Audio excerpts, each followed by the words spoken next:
ఏ టైంలో కావాలంటే చంద్రబాబు నాయుడు గారు ఆ టైంలో వస్తారు. నీగానే చిత్రం.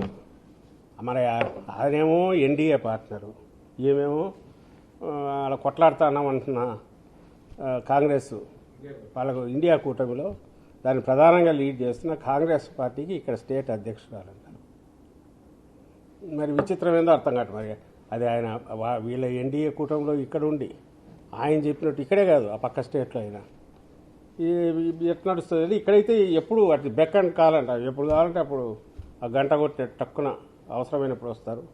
నేను అనుకున్నా 3 రోజులు అయింది ఇంకా రాలేదా నిన్న మాట్లాడాను. ఏం చేయగలం ఎంత మేము తక్కువ మాట్లాడుకుంటే అంత బెటర్ ఆమె గురించి.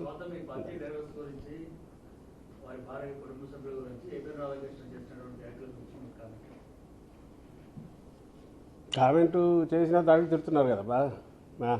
అంటే ఇప్పుడు మాకు అర్థం కాదు ఏంటంటే మొన్న మా నాయకుడు ఏబిఎన్ ఛానల్ దగ్గర హైదరాబాద్కు వెళ్ళిన వాళ్ళల్లో ప్రధానమైన కంపోజిషన్ నాకు తెలిసి 30-40 మంది, అందులో 7-8 మంది మాజీ మంత్రులు, ఇప్పుడు శాసనసభ్యులు, ఇప్పుడు ఎమ్మెల్సీలు, సీనియర్ నాయకులు, ఇంకొంతమంది కార్యకర్తల అభిమానులు, జగన్మోహన్ రెడ్డి గారి అభిమానులు ఉండొచ్చు.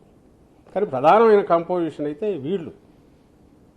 అసలు బహుశా చెప్పుకోదగ్గ అంటే ధర్మాగ్రహాన్ని వ్యక్తం చేయడం, ఒక నిరసన అత్యంత శాంతియుతంగా చేయడం, ఏది అంత లీడర్లుగా ఉండి ఒక్కొక్కరు దశాబ్దాల తరబడి సీనియర్ మంత్రులు ఉన్నారు, అందులో చాలా సీనియర్లు, విశ్వరూప్ లాంటి వాళ్ళు ఉన్నారు, అంతకుముందు ఇదిగా చేశారు.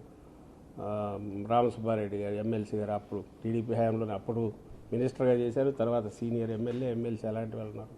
గడికోట శ్రీకాంత్ రెడ్డి ఉన్నారు.